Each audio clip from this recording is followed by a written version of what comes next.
হোক, তুই ফিরলে ইউনো ভাই তোকে তার সাথে দেখা করতে বলেছে। ও হ্যাঁ, পরীক্ষা কেমন হলো তোর? ওই তো বরাবরের মতো ভালোই হয়েছে। সকাল থেকে কিছু খেয়েছিলি? না।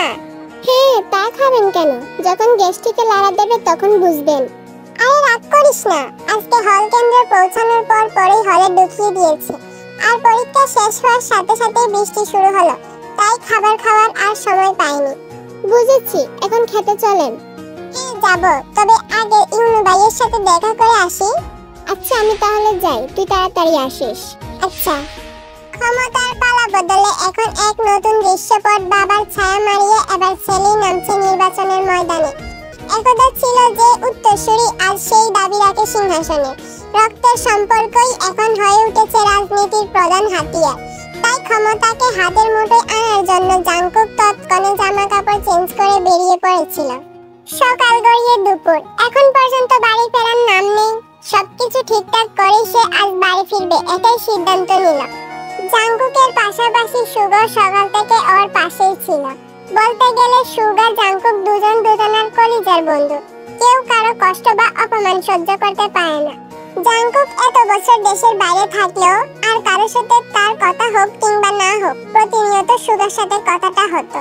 আর আজ সুগার জন্য সে তার পুতুলের ক্ষণে ক্ষণে খবর পেয়েছে, পুতুলের খেয়াল রেখেছে, পুতুলের প্রয়োজনগুলো জানতে পেরেছে। ছেলেটা সেই আসার পরেই বাসা থেকে বেরিয়ে গেছে। আপনি একটু দেখুন না কোথায় গেছে। সময় হলে চলে আসবে। ছেলে ছোট নেই, আর তার এখন আমাদের কথা শোনার বয়সে নেই। সে তার নিজ ইচ্ছায় চলে। ফোন দিলাম কতবার, রিং হলো তবে রিসিভ করেনি। দুপুর হয়েছে, খাবার দাও। জাংকুক নিশ্চয়ই চলে আসবে। হ্যাঁ তাই। তে সুন্দর সাদা রঙের একটা গোল ফ্রক পরে ড্রেসিং টেবিলের সামনে কোমর ছাড়িয়ে লম্বা চুলগুলো সোজা আঁচড়ে নিল। হলুদ ফর্সা গালে হালকা ক্রিম মেখে নিল, সাথে একটু সানস্ক্রিন। বেশ, এতেই তাকে মাশাআল্লাহ সম্পূর্ণ রেডি হয়ে তে ইউনো রুমে এসে বলল, তুমি আমাকে ডেকেছিলে ভাইয়া? হ্যাঁ, তবে তুমি আমাকে ডেকেছিলে এতটুকুই তো ঠিক ছিল। শেষের ভাইয়াটা না বললে হতো না? তে ইউনোর কথা শুনে মুস্কি হেসে বলল, আপনি আমার বড় ভাই, তাই তো আপনাকে ভাইয়া বললাম। ইস, তোমার হাসিটা কত আকর্ষণীয়। বুঝলাম না।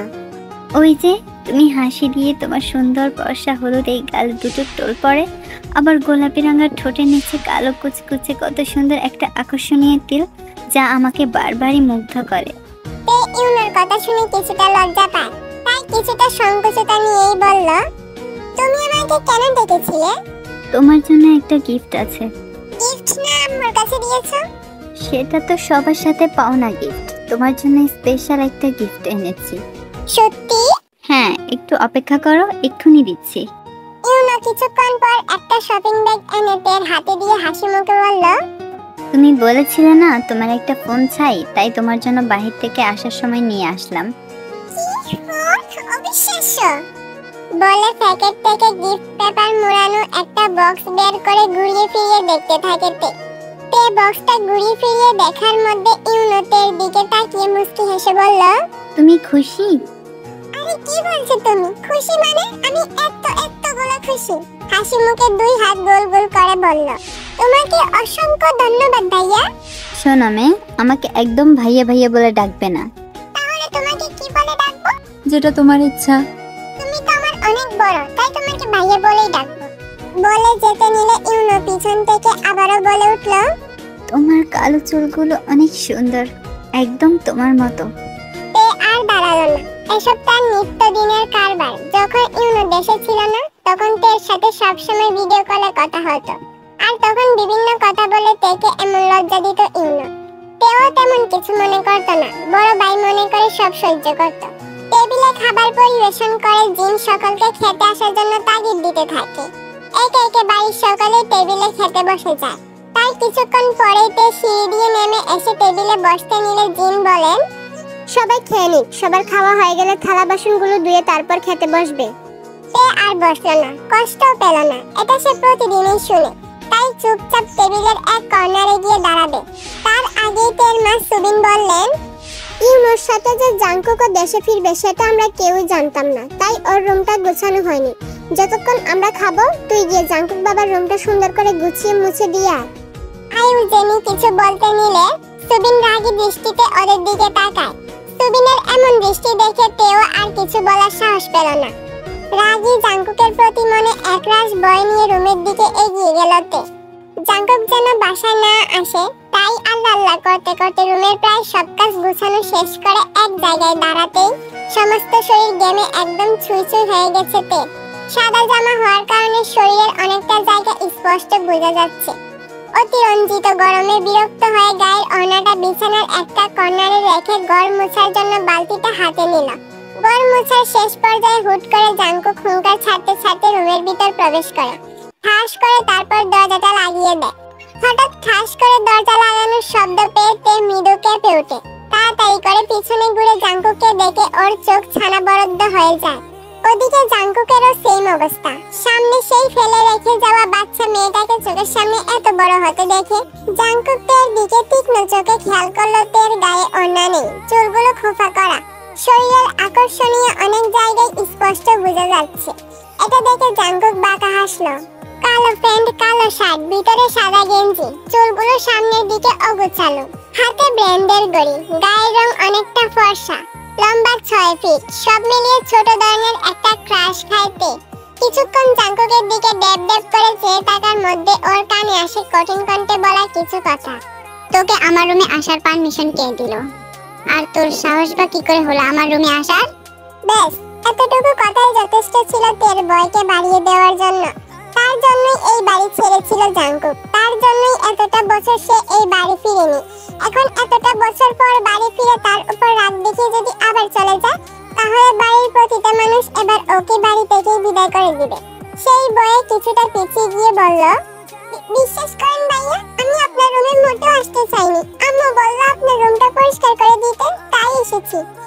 পিছিয়ে যেতেই ওর খোঁপা করা চুলগুলো পিঠ ছড়িয়ে খুলে যেতে জাংকুক সেদিকে তাকিয়ে বলল, বয়সের সাথে সাথে তো সবকিছুই তোর অনেক বড় হয়ে গেছে। এখন তোকে আগের চেয়ে অনেক বেশি হট লাগছে। তে জাংকুকের কথা শুনে ব্রু কুঁচকে নিজের শরীরের দিকে ভালোভাবে পর্যবেক্ষণ করতেই এবার জাংকুকের কথার মানে কিছুটা হলেও বুঝলো। একটা বারও ভাবলো না জাংকুক অন্য কিছুর কথাও তো বলতে পারে, কিন্তু তে সেসব না ভেবেই নিজে যা বুঝার বুঝে গেছে। তারপর সাথে সাথে নাউজুবিল্লাহ পরে বিছানার কাছে গিয়ে অন্যটা গায়ে ভালোভাবে জড়িয়ে বলল, আপনার রুম পরিষ্কার হয়ে গেছে, আমি এখন যাই ভাইয়া। তোকে যেতে বলেছি।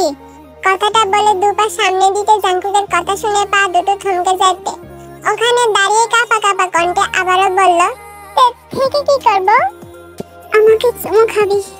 আস্তাগফিরুল্লাহ, নাউজুবিল্লাহ, এগুলো আপনি কি বলছেন ভাইয়া? বারবার কথা শেষে বাইরে ডাকটা শুনে জাংকুকের আগে থেকে দাউ দাউ করা রাগটা যেন আরো জল জল করে উঠল। তাই তের এগিয়ে তের দুই বাহু চেপে ধরে রাগী কণ্ঠে বলল, কোনো ভাই হই না আমি তোর, ভাতার হই, বুঝেছিস?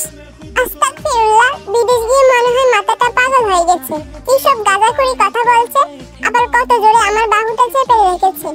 মনে মনে এসব কথা ভেবে জাংকুকের থেকে ছাড়া পাওয়ার জন্য মুসরামুসরি করে কিছু বলতে যাবে, তার আগেই জাংকুক বলল, অন্যের মুখে প্রশংসা শুনতে খুব ভালো লাগে তাই না?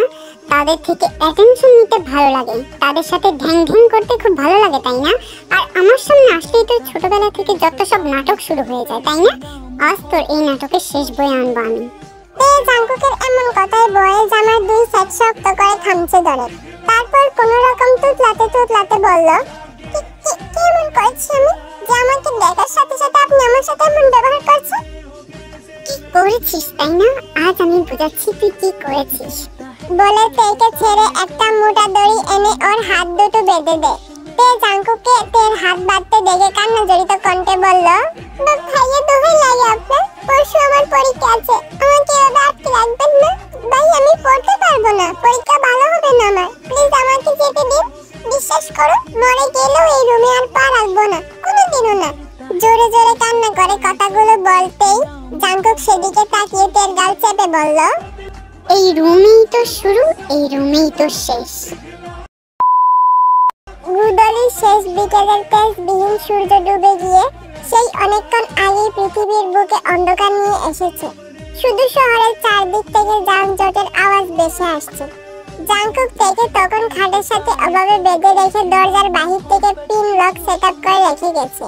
জাংকুক চলে যেতে অনেকবার হাত পোড়ার চেষ্টা করেছে, কিন্তু অতিরিক্ত টাইট হওয়ার জন্য খুলতে পারেনি। একসময় সকাল থেকে না খাওয়া, অতিরিক্ত কান্নার ফলে দুর্বলতা রেশ ধরে বাঁধা অবস্থায় সেখানেই ঘুমিয়ে যেতে।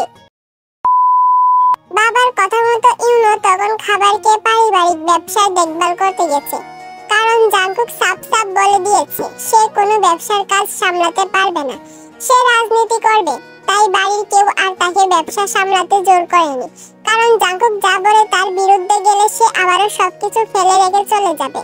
তাই ওনারা ছেলের কাজে চুপ থাকেন। ছেলে যা করে শান্তি পাচ্ছে পাক না। কিম নামজুন তো আর ছেলের নামে কম টাকা রাখেননি, যা রেখেছে তা অর্ধেকের অর্ধেক জাঙ্কুকের খরচ লাগবে না। তবে বংশের বড় ছেলে বলছে ব্যবসা করবে না, জিনিসটা কিম নামজুন একদম মেনে নিতে পারলেন না, ছেলের উপর কিছু বলতেও পারলেন না। সুগাও জাঙ্কুকের মতো রাজনীতি করবে বলে পরিবারকে জানায়। বাকি থাকে ইউনো। এখন সেও যদি তাদের মতো রাজনীতি করতে চায়, রাজনীতিতে জড়িয়ে যায়, তাহলে ওনাদের ব্যবসা একদম রসাতলে যাবে। তাই সবাই আগে ভাগে ব্যবসার কাজ বুঝিয়ে দেয় ইউনোকে, যাতে ওদের মতো ও না রাজনীতিতে জড়িয়ে পড়ে।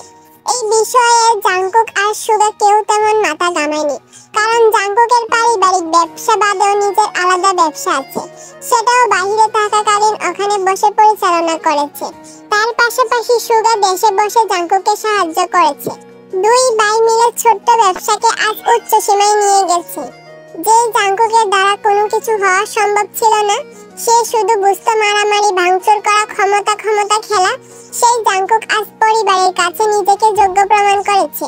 সে চাইলে আল্লাহর রহমতে সব পারে, সেটা তার পরিবারকে সে দেখিয়ে দিয়েছে। জাঙ্কুক, সুগা ও জাঙ্কুকের কিছু বন্ধু মিলে রাজনৈতিক বিষয়ে কিছু আলোচনা করছিল।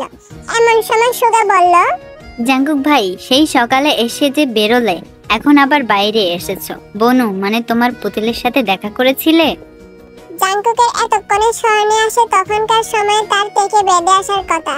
এটা মনে আসতেই বসা থেকে দাঁড়িয়ে জোরে জোরে হাত দিয়ে মাথায় বাড়ি দিয়ে আর অস্বীট বলে গম্ভীর কণ্ঠে দাঁত কিরমির করে বলল, ওই মেয়ে আমাকে কোনোদিনও শান্তিতে থাকতে দেবে না, কাছে যেতেও দিবে না। ওই তের বাচ্চাকে তো আমি। এইটুকু বলে বাড়ি যাওয়ার জন্য বাইকে উঠে সবার উদ্দেশ্যে বলল, আমি গেলাম আমার পুতুল ওরফে হাপুটের সাথে রোমান্স করতে। তোরা সব ঠিকঠাক করে গুছিয়ে নিস। সুগা, তুই তোর কাজ শেষ করে চলে আসিস। সুগা জাঙ্কুকের কথা শুনে মুস্কি হেসে বলল, রোমান্স করতে যাবে নাকি তোমার অবুঝ পুতুলটাকে মারতে যাবে কে জানে। তোমার তো ঠিক নেই, এই পানি এই গরম। ও ভালোবাসা পাওয়ার যোগ্যতা রাখে না বলে বাইক স্টার্ট দিয়ে চলে আসে জাঙ্কুক। মুখের উপর শীতল কিছু অনুভব করতে আস্তে আস্তে চোখ খুলে তাকাতে, দুর্বল থাকায় মাথাটা চক্কর দিতেই সাথে সাথে আবারও চোখ দুটো বন্ধ করে নেয়। তের সামনে যে কেউ বসে আছে, ওকে স্থির দৃষ্টিতে খুঁটিয়ে দেখছে, সেদিকে তের কোনো খেয়াল নেই। জাঙ্কুক তার পুতুলকে তৃষ্ণার্ত দৃষ্টিতে দেখে আস্তে আস্তে করে বলল, পুতুল, তোমাকে যে আমার সাথেই থাকতে হবে, যেমন ছিলে ঠিক তেমন ভাবেই মৃত্যুর আগ পর্যন্ত। বলেই তের হাতের বাঁধন খুলে দেয়। তে হাত খোলা পেয়ে দড়ির দাগ বসে যাওয়ার জায়গাগুলো দু হাতে মুড়াতে বলল, আপনি এসেছেন। আমি আপনার জন্য অনেকক্ষণ বসেছিলাম, কিন্তু আপনি আসেননি। এখন প্লিজ আমাকে এখন যেতে দিন, আমার শরীরটা ভীষণ দুর্বল লাগছে। যেতে দিব, তবে একটা শর্ত আছে, তবে কিছু ফেরতও দিতে হবে। তে জাঙ্কুকের সামনে থেকে যাওয়ার জন্য তাড়াতাড়ি শর্ত মানতে রাজি হয়ে বলল, কি শর্ত? যদি তোর ওই গোলাপি রঙের ছোট স্বাদ নিতে দিস, তাহলে আমি তোকে ফিজিক্যাল স্বাদ নিতে দিব, আর এটাই আমার পক্ষ থেকে ফেরত দেওয়া। ছি, কিসব নোংরা কথা বলছেন আপনি? জাঙ্কুক ভাই আসছেন পর থেকে। ঠিকই বলেছিস, তোর থেকে দূরে যাওয়ার পর তোর প্রতি নোংরা জিনিসটাই আমার কাজ করে। তোকে দেখলে বারবার তোর ছোট স্বাদ নিতে মন চায়, তোর সাথে ইন্টিমেট হতে মন চায়। এখন আমি কি করতে পারি বল? আমার না এসব শুনতে ভালো লাগছে না, কেমন অস্থির লাগছে, শরীর কাঁপছে। জাঙ্কুকের অবস্থা বুঝেও বাঁকা হেসে বলল, কেন? কারণ আপনার প্রতিটা কথা খুব ধারালো, যা আমার পুরো অঙ্গকে কাঁপিয়ে দেয়। জাঙ্কুকের মুখে তাই শুনেতে কিছুটা বোকা বনে যায়। এই কথাই যে কেউ তাই বলে এটা ওর ধারণাতে ছিল না। ওর ভাবনার মধ্যেই জাঙ্কুক কথা এড়াতে বলে, ম্যাম, আপনার জন্য কিছু সারপ্রাইজ নিয়ে এসেছি, দেখবেন? কি হলো, চুপ করে আছেন কেন? থাক, আপনার কিছু বলতে হবে না, আমি বরং দেখাচ্ছি। বলে জাঙ্কুক শপিং ব্যাগ থেকে মুড়ানো কিছু একটার মতো বের করে বলল, এই যে দেখছেন, এটা হচ্ছে কারেন্ট হিটার, যেটা এখন আমি কারেন্টে দিয়ে গরম করব এবং গরম করে আপনার দুই গালে চেপে ধরবো। তাতে কি হবে জানেন?